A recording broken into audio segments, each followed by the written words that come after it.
So it's 5 p.m. and your coworkers are packing up to leave, and as they head out the door, you look at the to-do list in front of you and you think, again, no way I can get out of here on time. And so, again, you stay late at the office, putting in what seems like way more work than anyone around you. And that is a recipe for resentment. Am I right? I'll bet to many of you listening that sounds familiar. And you might tell yourself that the reason you're staying work at late is because you have too much to do, too much work. In fact, you have more work than anyone else, and that's not fair. And you know what? Maybe that is true. Maybe it is. But most of the time, that's not the problem. The too much work piece isn't the problem. The problem is usually something else that happened or didn't happen earlier in the day or earlier in the week. Something we didn't even notice. Something that is costing you hours at the end of every single day, and not to mention costing you your sanity. Hello and welcome to the Learn and Work Smarter podcast. I am Katie. We are on episode 114, and today we're talking about why you're staying late at work again. And I'm going to make the case that it's probably not what you think it is. Now, if you are staying late because you genuinely have 40 hours of work to complete and only 20 hours of time to do it, that is one issue. And we're going to talk about that. But if you're staying late because your workflow is not exactly flowing, you know what I mean? That's a completely different issue, and that is something that we can address and tweak and improve on. And those are always the things that we want to put our energy toward, right? The things that we can control. So here's what we're covering today. I'm going to walk you through the 5 common operational reasons that people stay late at work that have nothing to do with work overload. And then I'm going to show you how to do a reality check, or maybe a gut check's a nicer way to say it, to figure out if it really is too much work and then what to do about it. And at the end, I'm going to share some strategies to address each of those 5 common operational problems. If you know someone who is constantly working late, send them this episode. You can do that from whatever platform you're listening to or watching just by hitting the universal share button that looks like a little arrow. Remember, links to everything I mentioned today can be found in the show notes at learnandworksmarter.com/podcast/114. And if you're watching this on YouTube, make sure you subscribe to the channel. Follow me on Instagram at School Habits. All right, that is our housekeeping, and let's get into it. Hello, you are listening to the Learn and Work Smarter podcast, the podcast for students and professionals who want to learn and work smarter. I'm your host, executive function coach, and founder of schoolhabits.com, Katie Azevedo. As a reminder, everything I mention in today's episode will be linked in the show notes, including a link to the transcript, which you can also find at learnandworksmarter.com/podcast. So reason number 1 why you're staying late could be poor task clarification. So you may or may not know, but I've had a private practice for years. I've been teaching for over 20, but my own private practice for 10 years where I offer private coaching for students and professionals. I think I talk equally about both groups, students and professionals, on this show, but this is what I see a lot with professionals that I coach, okay? They get assigned a task. Their boss says, I don't know, can you pull together a report on X, or can you handle the Y project, or we need to update the Z process, whatever it is. And they say yes, because, well, employment. So they open a document or whatever tool is related to the industry that they're in, and then they start working. They get to work like a good doobie. And then 3 hours later, they send it to their boss, or the next day, whatever it is, and their boss comes back with like, what is this? Like, this is not what I was looking for. So then they have to redo the whole thing. Or this could happen too, maybe they get partway through the thing and then they realize that they don't have all the information they need to complete the project, or they're not sure if they're supposed to include data from Q3 or Q4, or they don't know if this is supposed to be like a high-level project or, maybe more micro-detailed. So they basically can't go any further without getting clarifying info from the boss. So they ping their boss. They wait for a response. Hours, days pass. They lose their train of thought on the work. In the meantime, they get lost in their email management, whatever. And by the time they get the answer, they've completely lost momentum, don't even remember what step they were on. And now they have to spend X amount of time ramping up to get themselves mentally back where they left off, which means they've wasted a lot of time and have to stay late at the office again. Now, something very simple could have prevented this situation, and here's what I mean. So your boss says, can you create a presentation for the team meeting? Okay. You say, sure. But like, do you even know what that means? Right? Like, how many slides? What's the goal? How long should it be? Who's the audience? What level of detail are they looking for? Is this a quick update? Is this some full, strategic overview? And if you don't have the answers to these questions, or you don't ask these questions and you just start making slides, and you're going to end up in the first scenario we just went through, which is a lot of wasted time. Now, we want to avoid guessing here, because guessing and guessing wrong takes way longer than clarifying the dang thing up front. The solution is honestly quite simple, but not all of us do it, because sometimes we think like it makes us look like we don't know what we're doing if we ask the boss, but like doing the presentation wrong is literally evidence that we don't know what we're doing, right? So pick your poison. So before starting a task that's new to you, I'm going to suggest 3 questions. You need to have answers to these questions for you to proceed with clarity. Number 1, what does success look like for this task? Like, what is the goal? Number 2, what is the scope of this project? How detailed should this be? How much time should I be spending on this? And then number 3, what format do you want? So what is the final deliverable? Those 3 questions take, 30 seconds, a minute up front, but they save you hours of redoing the work, or maybe sheepishly by yourself, at 7 p.m. trying to figure out what it is that you're supposed to be doing. And I'm not saying we need to ask our boss to micromanage every single task. Like, nobody wants that. But if something is vague, clarify it before you start. Because spending 3 hours on the wrong thing is worse than spending 30 seconds asking a question, even if you think it makes you look bad. Now, reason number 2 that some of us are spending too long at work, we're managing interruptions wrong. Okay, so let's say that you have clarified your task, you know what you're doing because you asked those 3 questions, you sit down to work, and then somebody pings you on Slack, or your phone rings, or someone stops by your desk with just a quick question. Oh my God, this happens to everyone. Like, interruptions are just part of work. I get that, and that's partially why I work for myself. But we can't let that interruption completely blow up our systems all day long. Because you might be in the middle of something, right? And someone asks you a question, and it takes 2 seconds for you to answer it, and then you come back to your work. But now just that brief interruption means you have no idea what you were working on and what step you were on. So you either spend 5 minutes trying to remember the thing, or you just start over from the beginning. All for what? To check your phone or to answer someone's question about when the meeting is, when, oh my goodness, they could have just checked their own calendar for the information. But that is neither here nor there. These micro interruptions add up, and we don't always notice that they're there or that they're happening until it's 5 p.m. and our to-do list is still massive, but we still feel like we've been working all day. The interruption itself might be like 2 minutes, but by the time it takes to get back into what you were doing, that could be another 5 or 10 minutes. And then you do that 5 times a day, and we've lost almost an hour just trying to remember what you were working on. So you go home and someone's like, what did you do today? And you're like, well, I spent most of my day trying to remember what I was working on, right? Like, essentially that's what's happening. And this is something we see with students too. They are studying, right? And they get a text and they respond to it. But when they come back to their notes or their study session, they're like, wait, hold on. Like, what was it even doing? And the obvious solution is not to never get interrupted, because that's not realistic. But you know what we can do? Leave yourself a status note so you can pick back up where you left off without any drama of like, where was I? How do we do this? Easy. I've talked about status notes a lot on this show.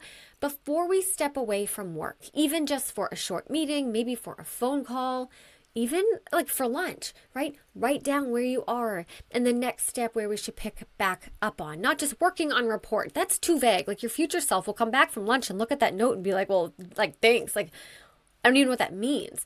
So something like finished intro, need to add data for section 2, and write conclusion. I don't know, making this stuff up on the spot, but it takes 10 seconds and it is so worth it. Again, I call these status notes. It's not rocket science or some complicated task management strategy that's only for the geeky pros. This is basic stuff. But most people try to rely on their memories, which does not work because our brains are not great for storing this kind of, I'm going to use air quotes here when I say useless, because like, according to our brains and our survival mechanisms, it is useless information. So our brain isn't good at storing it. That's what external storage is for, in the form of a status note. All right, so here is another thing. This is number 3 that might be keeping you late at work. You're not protecting your deep work. Now, let's say that you're spending the entire day in meetings and answering emails and responding to Slack messages and putting out fires and answering questions like when's the meeting, when they could have just checked their calendar. It seems like I'm irked by that particular scenario. Perhaps I am. And then finally, when 5 o'clock rolls around and everyone else is logging off and maybe going home, that's when you can finally sit down to do your actual work. I'm talking about the actual work, like the work that requires deep concentration and focus, the work that moves the needle, and most likely the work that we were supposed to be doing all day long, but you couldn't because you were so busy reacting to all of those other things like meetings and emails and messages and all that noise. But that can honestly be a reason why you're feeling overworked and staying later at the office, because if we don't block off time for this deep, cognitively demanding work, and honestly, that work, like what that is, looks different for everybody depending on what your industry is. For me, it's writing and making content. For somebody else, it could be working on a blueprint of a building. If you're a teacher, it could be designing a lesson plan, right? I'm not saying that everybody's deep work is like sitting at a computer and, typing things up. So whatever it is for you, you know what your concentrated focus work is. But everybody and every job has some kind of challenging work that requires concentration. And if we don't dedicate time in our schedules to do this kind of work, then all of the other kinds of things are just going to creep into our schedule, and we're going to find that we never have time to do our actual job. So we have to schedule the good, thick, juicy, sticky work into our calendar. We can't just assume that we're going to get it done at some point during the day, because you know as well as I do that the day is going to get away from us. Heck, I can lose myself for like 90 minutes trying to manage email on a Friday, and then I'm like, oh my gosh, there was this other thing that I should have been working on today. And then I stay late at the office. And I know that meetings are really hard to work around, because if someone higher up calls a meeting, like you have to go to the meeting. But then we put those meetings on the calendar and we find the open blocks of time between the meetings. And we block off those open chunks of time to work on the good stuff. And in that time, we are so locked in and focused. Now, as I said, deep work is that stuff that requires your full attention. It can be writing, analyzing, strategizing, problem solving, creating. It's that work that is like the core of your job. And if you don't get it done, then basically like you're buzzing around the office in circles. We can't assume that this deep work can just happen in the margins of our day. The other stuff should happen in the margins of our day. It can only happen when we have uninterrupted time that we are intentional about and that we protect. Because if we don't do that, then we don't get to this work until everybody around us is gone at the end of the day. Because if you think about it, like most of the time, it's everybody else who's the interruption, right? And people are gone at the end of the day. And that's what results in us feeling like, oh, phew, everybody's gone. It's 5 o'clock and now I can work. But that's not the goal here. Like, I want you to go home. The goal is to do your job within your job hours and then go home. Am I right? So here's what I'm suggesting. I say schedule the deep work first. So look at your week. Figure out when you have your best focus time and when you actually have those open chunks of time on your calendar. This best optimal focus time, that's a real thing. Maybe it's in the morning for you. Maybe it's afternoons. Maybe it's on Tuesdays and Thursdays after lunch when you get, like a jolt of energy from your lunch. Or maybe you're one of those people who feels like sluggish after eating. Okay, just my point is work with your natural rhythms and your calendar, like the intersection there, right? So you're starting with the concrete blocks of things that are on your calendar that you can't really move, like meetings, you can't move those. And then you're working with your natural rhythms and you're saying, okay, this is when I'm going to do this hard thing. And you block off that time on the calendar. You treat it like it's a meeting with your most important client. And yes, that is you. And then we fit everything else in around that. And honestly, you might think, well, I can't do that because my colleagues might need. Nobody cares. Nobody cares that you've chosen to do your focus work from 2 to 4. And if someone's like, hey, can I pick your brain for a sec? You know what? Catch me at 4:30. I'm working on something. They're going to be like, okay, Charlie, sounds good, and walk away. We create this story about, well, I have to be available at all times. No, we don't. Because everybody, they're doing their own thing too. You know what I mean? Now, this might sound obvious, like you might be hearing this strategy right now and thinking, well, like, obviously, like I do the most important work first, but do you really do this? Most people don't. They're scheduling their meetings first and then thinking like, well, when am I going to do my email? And when am I going to make this phone call? And when am I going to do the paperwork? And then they're trying to squeeze the real work into whatever time is left over, which is honestly like table scraps. And then they're wondering why they're working so late. And then let me make this point too. If you go to your calendar and you do this strategy and you realize that it genuinely is full of meetings like all day long and you don't have time to block off for this kind of deep work, you're going to have a conversation either with yourself or with someone else about what's realistic, because you can't do 40 hours of work and also attend 30 hours of meeting, right? Like that's a 70-hour week. Like that math doesn't math. Something has to give. But you would never arrive at that revelation unless you had a calendar where you made time visible. And if you don't, go listen to episode 76 where I share, I think it's called like 10 pro calendar moves or something like that. It's basically about a digital calendar, all right? Because managing a digital calendar or a calendar is the core of this strategy for sure. Okay, reason number 4 you're staying late at the office again is that admin tasks are eating up your day. We have to talk about administration work. I talk about this a lot. I'm talking email, expense reports, updating spreadsheets, maybe scheduling meetings, responding to people, filling in, filing paperwork, all the little tasks that don't feel like work, but they do eat up massive amounts of time over a day and over a week. And it's normal to tell ourselves that these tasks don't take that long. We're like, oh, it's just a quick email. Like I can do that in a minute, or this thing here is just like a 5-minute project. But before we know it, we've responded to one email, we've updated a single spreadsheet and replied to some Slack messages. And then we find ourselves, filling out some expense report. And then, oh, shoot, I need to schedule that meeting. And then in isolation, none of these things take that long on their own. And that's why we justify them, right? That's why we justify, oh, I'll just do it now. It's not a big deal. It's like a 5-minute thing. And often, too, they're scattered throughout our day. So we don't feel the cumulative impact of all those minutes together. So it doesn't even seem like a problem until it is. And then that becomes a problem. And it becomes obvious at 5 o'clock when everyone else is leaving, but you're not.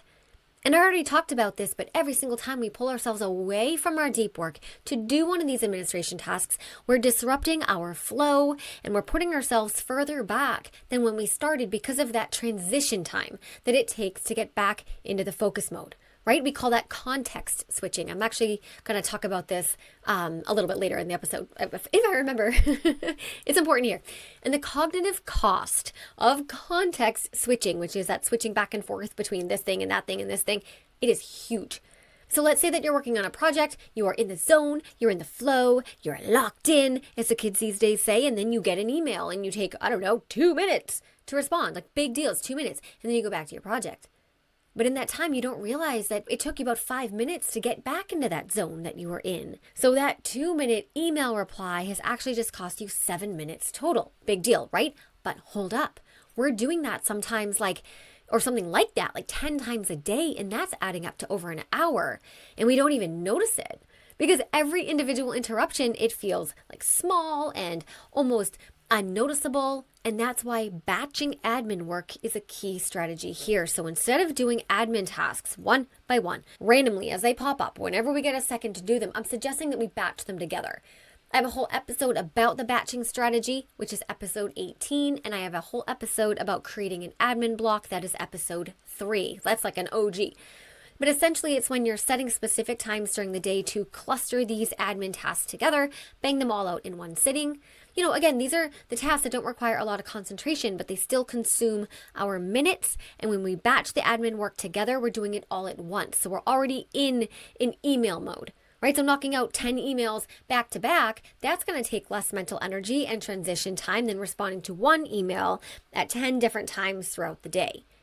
In my coaching sessions, sometimes adults will push back on this because they think that they need to be responsive all the time. Like, what if I planned an admin block in the morning and someone emails me late afternoon? Like, don't I have to reply back to them? I'm like, I don't know. Do you? Like, who said that? Where did you get that memo? And even if you do live in a high urgency job, like most emails can wait an hour or two.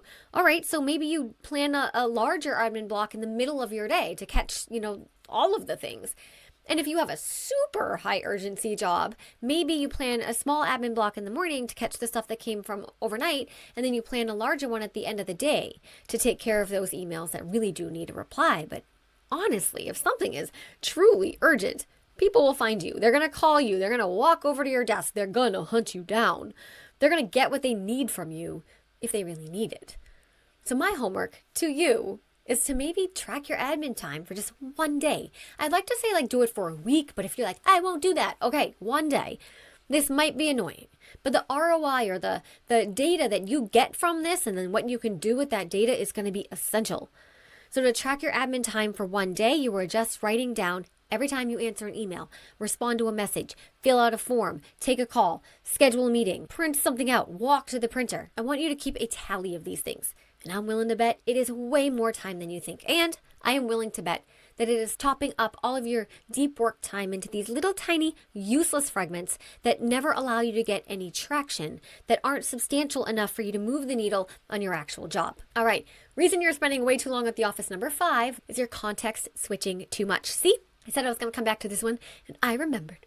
So this one ties into what I just said about admin tasks, and even what I said in an earlier tip when I was talking about the benefit of leaving ourselves a status note, but this one's a little bit bigger than that, so I want to dive more thoroughly into what I'm talking about. So I already mentioned this, but it's worth repeating. Context switching is when we bounce back and forth between different types of work without giving ourselves enough time to really settle into any one thing. So we might work on a report for say 15 minutes, and then we have to go to a meeting, and then after the meeting we're answering some emails, and then we think like, oh, I'll just work on this other project that I need to make progress on, because many of us have like multiple irons in the fire, and then you quickly check your phone messages, and then you go back to that first report. So like that's a lot of stuff. And other than checking messages and email, like those projects, that's deep work time. That time that you're putting into those projects, that's your actual job that requires concentration. But when we ping pong around like this, we destroy our focus. And every single time we switch from one type of work to a different type of work, we do need time to set up and give ourselves the mental context for what it is that we're doing next. We might need even to get literal materials for our next project. We might need to change locations. That's all the logistical stuff, but also those things need to figuratively happen in our brains too. We can't just flip a switch and instantly be productive because we want to be on some entirely different project. We need some time to remember where we left off last time that we worked on this and to get ourselves back into the headspace and to load all of that context back into basically our working memory so we can work with it. And if we're switching tasks every 15 minutes, then we're essentially spending our entire day just like ramping up for the thing and never working on it, or working on it for like this teeny tiny bit, but never getting into the flow of anything. And as I was saying earlier, that's why batching works so well. When we're grouping similar tasks together, we're staying in that same mental mode, that same framework, the same context. We often have all of the materials and resources for that kind of work at our disposal in that moment. So like, for example, if you're batching your emails together while you're sitting at your computer with your email client open and your hands are on the keyboard, there's no context switching. Like you're just like boom in the inbox, doing all the emails, and then you get out of the inbox. So my advice is this: if you're working on 3 different projects this week, don't touch all 3 of them every single day. Maybe work on project A Monday morning, project B Tuesday afternoon, maybe project C Wednesday morning.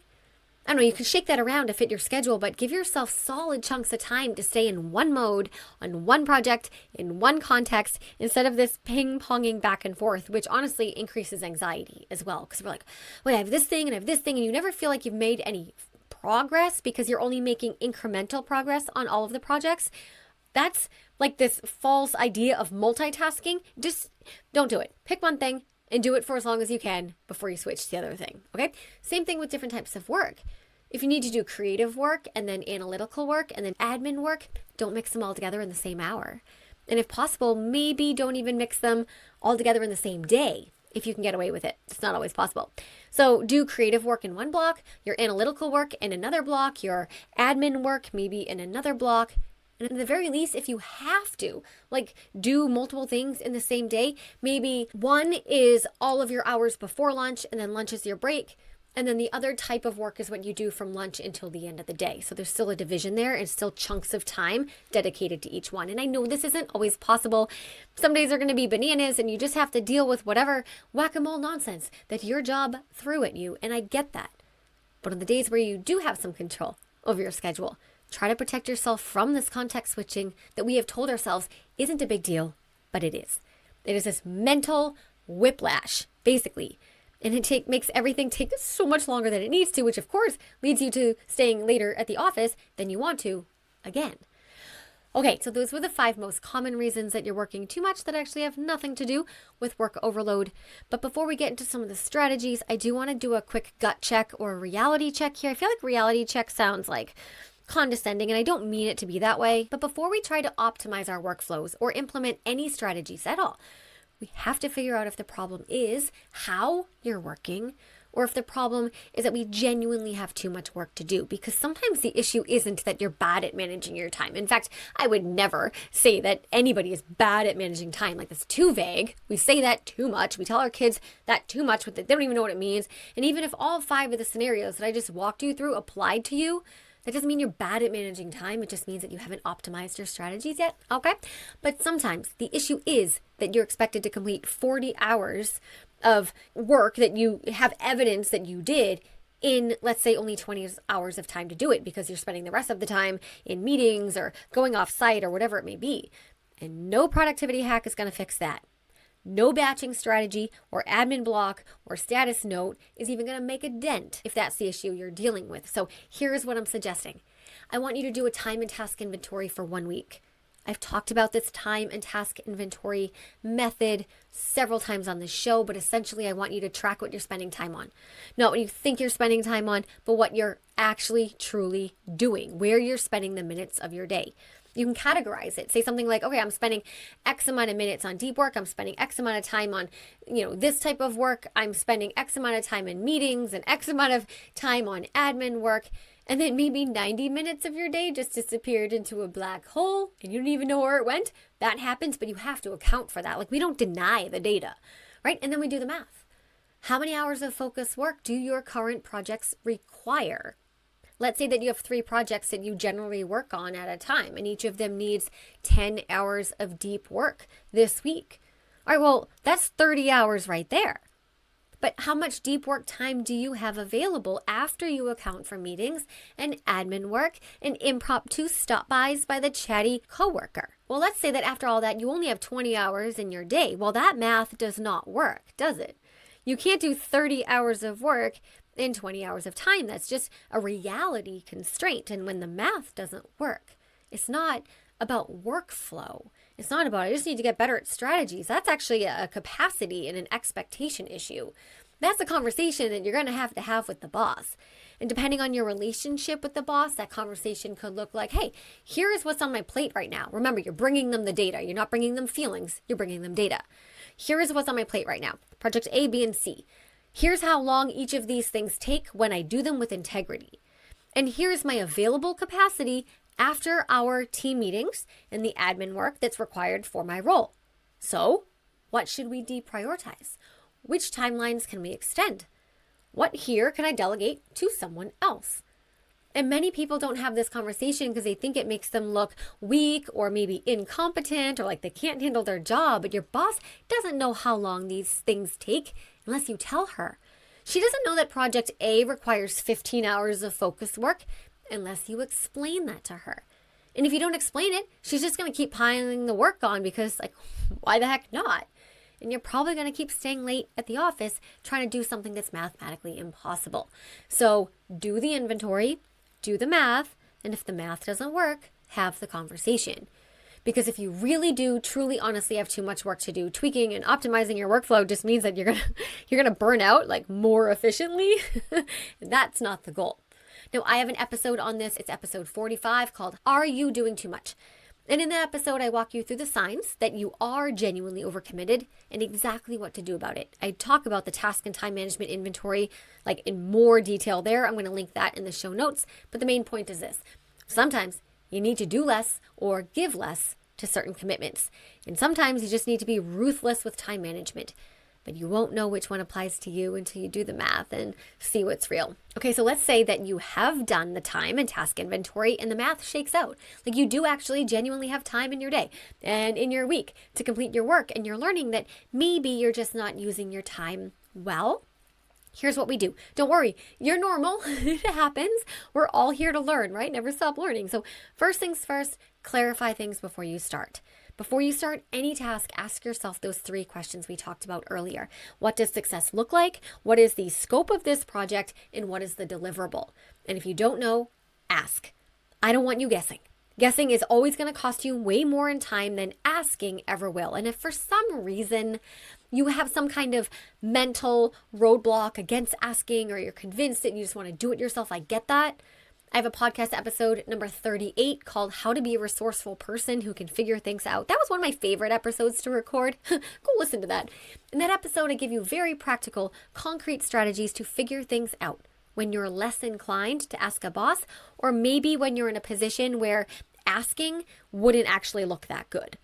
All right, second, this is easier said than done, as a lot of things are, I know that, but to try to build interruption recovery into your daily operating system. So what does this look like? Well, before you step away from your work or your project, even just for a short meeting or a phone call or to grab lunch, leave yourself a simple status note about where you are and what the next step is. We have to stop relying on our memory. It just doesn't work, so write it down. Third, schedule deep work first. And I already said this. This involves looking at your calendar, blocking off time for your focused work, knowing what your focused work is in the first place. Like that's probably like ultra step 1. And then fitting everything else around it. Because if we don't protect our deep work time, it's not going to happen. We're going to try to do it in the margins. We're going to try to do it at 6 p.m. finally when everyone else goes home, but you're cooked. Fourth, batching your admin work. So doing random admin tasks one by one as they pop up throughout the day is not a good approach, categorically. The idea is that you're grouping similar tasks together so that you can get through them faster and it won't fragment your deep work time. And then remember too, I have that whole episode on admin work and batching. That's episode 18. That's the batching one, and admin work is episode 3, linked below. And then the 5th strategy, protect yourself from context switching. So if you're working on 3 different projects this week, don't touch them all every single day. And if you're giving yourself uninterrupted chunks of time to stay in one mode, in one context, instead of ping-ponging back and forth, you can go home at 5. Right? You can't do this all the time, but on the days where you do have some control over your schedule, make this a priority. And then finally, set a hard stop time and work backwards. So if you need to leave at 5, or if that's the goal here, that is the goal here, like to leave on time, put that leave time on your calendar and then use reverse engineering to schedule your day backwards from that time. So what needs to happen before 5 p.m.? What can wait until tomorrow? What can you delegate? Can you delete entirely? And if you are planning to shut down by 5 and you're going to spend the late afternoon working on some project for X amount of hours, okay, well, reverse engineering tells you what time you need to start that project so that you can work on it for the amount of time that you said you're going to work on it. And not everyone does this. We kind of just work until the thing is done, regardless of the clock. But in reality, the work is never done. Work expands to fill the time available. That's Parkinson's law. That's a thing.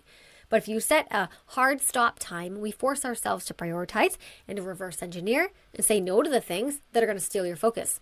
And yeah, some days you're still going to stay late, but that's just life. But that should be the exception and not the rule. Okay. So as we near the end of this episode, I do want to kind of tie all these things together with this overarching concept or theme that staying late is not a badge of honor. And honestly, most of the time, it's not even because we have too much work to do. It doesn't mean that we're ultra important. And I know sometimes it is true that, as I just said, spent 10 minutes saying, sometimes we do have too much work, but usually that's not the case.